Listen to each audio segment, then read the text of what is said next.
땅콩 이런 것에 이제 식품 알레르기의 한 90% 정도 차지하고요. 성인에서 생기는 경우는 이제 어류나 갑각류, 땅콩, 견과류 이런 경우는 이제 한번 생기면은 되게 이제 평생 가는 경향을 보입니다. 얘기를 들으면 들을수록 제가 지금 와서 생각해 보니까 네. 어렸을 때 제가 알레르기가 있었네요. 그래요? 이제 발견하셨어요? 초등학교 때 왜 동네에 초등학교. 뻔하고 파는 아저씨잖아요. 네. 예. 그걸 10원어치를 사 먹었는데 그 두드러기처럼 막 난 게 있었어요. 그게 지금 와서 생각해 보니까 알레르기네요. 그렇죠? 네. 그러니까 그 번데기 먹어도 알레르기가 나타나나요? 그렇죠. 가끔 이제 번데기 드시고 오신 분들도 있습니다. 결국 발견하셨네요. 알레르기가 있었네요.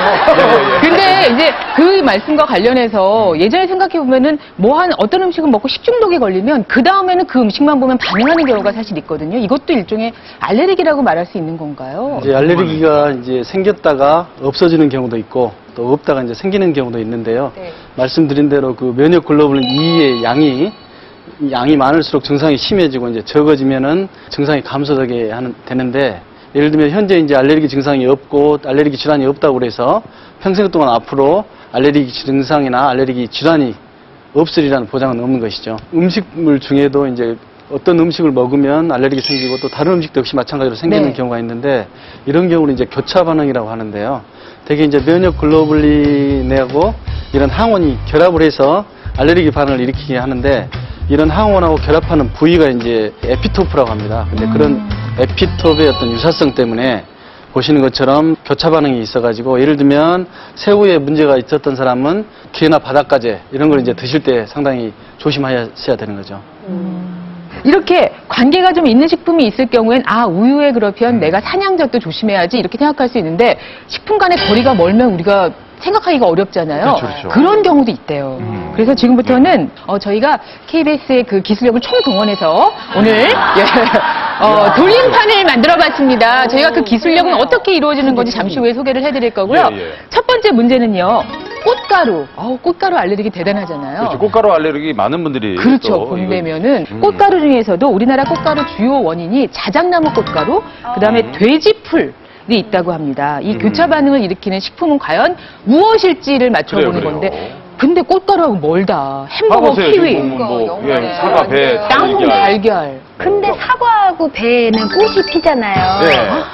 근데 저 관련이 있다? 시골에 있을 때 그 사과꽃 때문에 막 문제 일으켰던 어르신들도 그래요? 굉장히 많고. 제가 혹시 생각했을 때는 사과 배도 맞는 것 같긴 한데 키위가 키위. 왜냐면은 그 키위 껍질 부분이 약간 예, 좀 털. 뭐 털도 있고 예. 뭐 가루가 날리기 때문에 좀 예리한데요? 비슷하지 않을까. 예리해. 과연 꽃가루와 교차 반응을 일으키는 그래요. 식품은 과연 무엇일지 돌려주세요. 자동입니다. 네. 자, 놀랍다. 들어갑니다. 여러분 놀랍죠?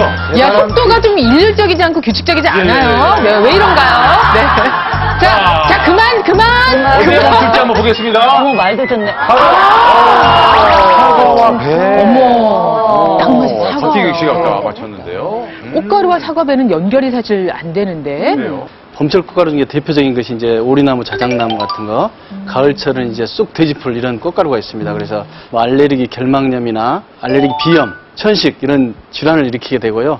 입이나 이런 목구멍이 이제 가렵거나 또는 붓는 증상이 나올 수가 있습니다. 이걸 이제 구강 알레르기 증후군이라고 하는데 이런 증상들이 이제 나올 수가 있는 것이죠. 대개 이제 이 꽃가루하고 사과배의 그런 단백 성분이 한 55% 정도의 교차 반응이 있어가지고 증상이 나올 수가 있습니다. 네. 55%니까 꽤 높은 그러네요. 그 교차 반응률이네요. 알겠습니다. 예. 자, 이번에는요, 라텍스예요, 라텍스. 라텍스와 이 교차 반응. 뭘까요, 예? 보면은 뭐 달걀, 땅콩, 이제 키위, 햄버거나 텍스하고 많은데요. 관계, 천연 고무. 이 라텍스라는 자체가 예. 나무에서 뽑아낸 추출물 아니겠습니까? 네. 그래서 제가 알기로는 땅콩이 그 땅콩도 이렇게 추출을 하면 뭐 기름이 나온다고 제가 네네. 그래서 추출을 할 수 있는 거기 때문에 땅콩이지 그럴싸해요. 땅콩을 짜면 기름이 나오니까 그렇죠. 거기에서 알겠습니다. 그래요. 효명 씨 혹시 떠오르는 거? 달걀? 그럼 키위 할게요. 라텍스와 키위. 네. 연관이 안 되고 사실 찍었어요. 너무 어려워요. 어려워. 네. 좀 어렵죠. 라텍스는 연습 뜬금 없어요. 그렇죠. 자, 답을 바로 보죠, 이거. 예. 자,